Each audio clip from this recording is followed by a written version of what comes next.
j'espère que vous allez bien. Je suis très contente de vous retrouver pour une nouvelle vidéo et aujourd'hui on va parler de mes produits terminés du mois de décembre 2020.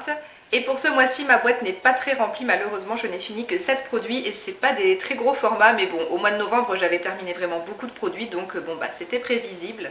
Du coup la vidéo devrait être plutôt courte aujourd'hui. Alors on démarre avec les produits pour le corps comme d'habitude. J'ai fini une lotion pour le corps Nina Ricci. Lotion onctueuse pour le corps, c'est ma soeur qui m'avait passé ce produit parce qu'elle l'utilisait pas, elle avait eu le coffret avec le parfum je pense, donc elle avait utilisé le parfum mais le lait pour le corps elle en voulait pas. Donc elle me l'avait passé et moi j'ai vraiment adoré ce produit.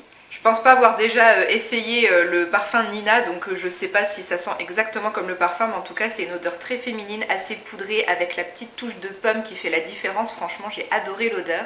Et la texture du lait était vraiment très agréable à étaler et à masser sur la peau. C'était un petit peu frais aussi, franchement super produit que j'ai adoré utiliser. Bon, je pense pas que j'irai le racheter, de toute façon j'ai un très gros stock de produits pour le corps, mais franchement très sympa. Ensuite j'ai utilisé un échantillon d'eau de toilette, c'est l'eau de Sisley numéro 3, je ne connaissais pas du tout cette eau de toilette. Et elle est annoncée comme étant fraîche, épicée et orientale. Alors moi à la pulvérisation sur la peau, j'ai pas trop aimé. J'ai trouvé que c'était une odeur assez forte et assez piquante et ça se comprend puisque les notes de tête c'est de la bergamote, de la mandarine, du pamplemousse et du citron. Donc ouais, au moment de la pulvérisation, ça piquait un petit peu au nez je trouvais. Après quelques secondes, quelques minutes, l'odeur s'adoucissait, ça restait un parfum plutôt frais, assez féminin, pas entêtant. Donc ça allait quand même, mais on va pas dire que c'était le gros coup de cœur. Je suis contente d'avoir pu tester, mais c'est pas un parfum vers lequel je me redirigerai plus tard.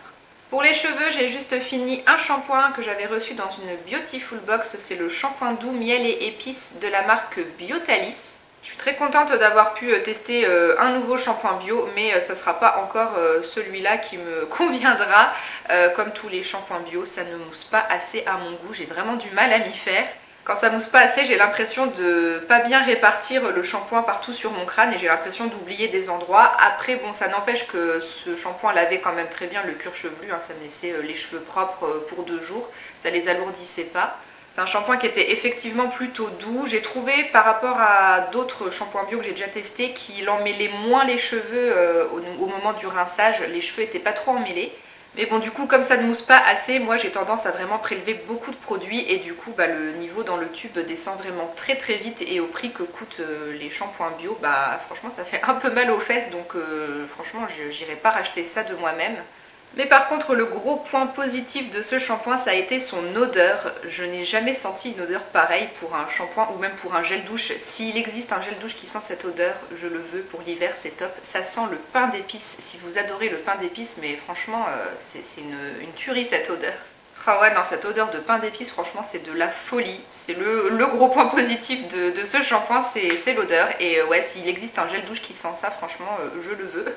On passe aux soins pour le visage maintenant. J'ai terminé un petit format voyage on va dire d'un masque de la marque Kiehl's. C'est le Calendula et Aloe Soothing Hydration Mask.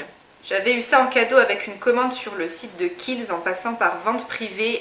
J'avais acheté juste le contour des yeux à l'avocat et j'avais eu plein de petits formats voyage et d'échantillons en cadeau.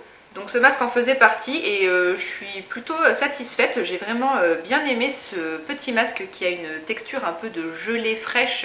C'est super agréable à appliquer l'été, franchement c'était top. Bon pour l'hiver aussi, hein, c'était très bien, ça m'a pas empêché de le terminer en plein hiver. Mais ouais franchement très agréable à appliquer, cette texture gelée était vraiment très sensorielle, très sympa. L'odeur est plutôt fraîche, assez neutre, c'est pas très fort et bah, ça hydrate vraiment très très bien. J'ai trouvé que ce masque redonnait vraiment un petit coup de peps à la peau après l'avoir appliqué. Ben, elle est douce, hydratée, le teint paraît plus frais, plus reposé. Donc franchement un petit masque très sympa. Ils disent qu'il faut le laisser poser 5 minutes. Moi perso je le laissais plus 10 voire 15 minutes parce que franchement c'était super agréable à utiliser. Et très facile aussi à rincer du coup, hein, c'est pas un masque qui sèche. Donc ouais, très bonne découverte, j'ai vraiment bien aimé ce produit. Après les produits Kiehl's ils coûtent quand même assez cher, donc je pense pas que j'irai le racheter. Puis de toute façon j'ai pareil un stock de masques pour le visage monstrueux. Mais vraiment très sympa, si vous avez envie de le tester, je vous recommande sans problème. Ensuite, un autre produit que j'avais reçu dans une Beautiful Box, c'est de la marque Claire Joie et c'est le soin nettoyant express huile démaquillante, extrait d'abricot, parfum pamplemousse et pomme. Petite odeur fruitée vraiment très agréable et c'est une huile démaquillante que j'ai franchement bien aimée, j'en avais même parlé dans un article favori sur mon blog. L'huile glisse vraiment bien sur la peau, elle est vraiment très agréable à masser, elle élimine vraiment très bien le maquillage du teint. J'ai testé aussi sur les yeux et pareil, ça élimine très bien le maquillage sans laisser de voile flou ou piquer les yeux, contrairement à l'huile démaquillante de Kiehl's que j'avais utilisée juste avant celle-ci. Celle-là, elle m'avait vraiment piqué les yeux, j'ai cru que j'allais devenir aveugle, mais celle-ci vraiment pas du tout, elle est vraiment très douce.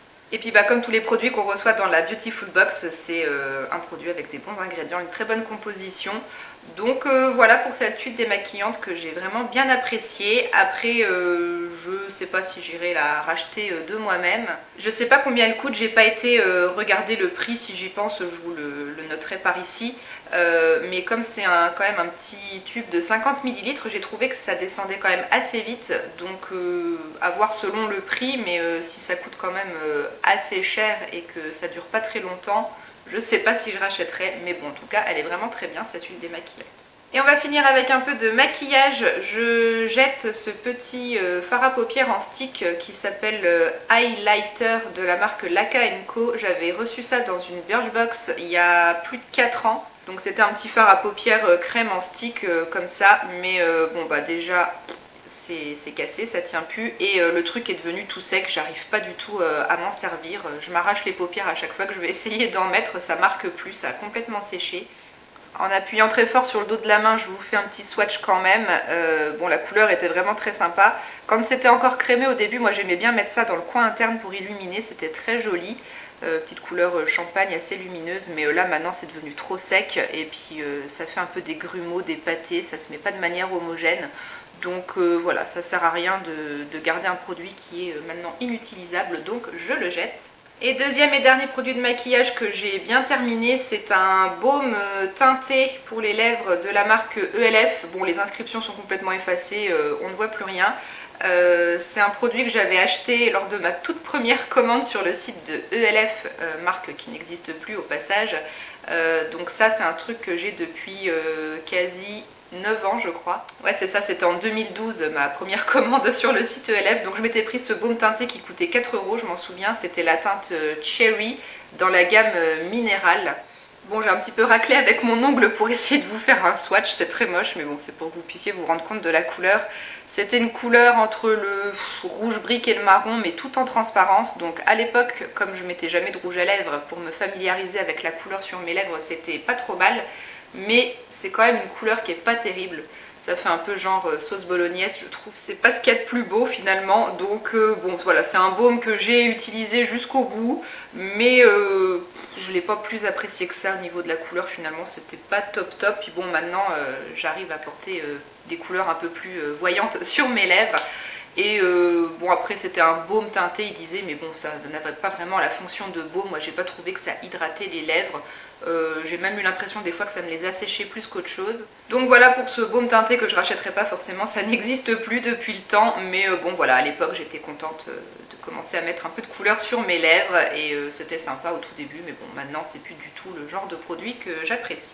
Voilà pour ces quelques produits terminés du mois de décembre. J'espère que la vidéo vous a plu, que les avis que je vous ai donnés auront peut-être pu vous être utiles. À la fin de chaque année, je fais les comptes pour voir combien de produits j'ai terminé en tout, mais là je les ai pas encore fait, donc du coup je vous noterai par ici le nombre total de produits que j'ai terminé pendant l'année 2020, full size, format voyage, échantillon confondu, voilà, je vous mettrai le chiffre par ici. N'hésitez pas à venir me donner vous aussi votre avis dans les commentaires s'il y a un des produits que vous avez déjà testé parmi ceux que j'ai montrés aujourd'hui. Je serai ravie de vous lire et de vous répondre. Et puis en attendant la prochaine vidéo, je vous fais tout plein de bisous. Ciao!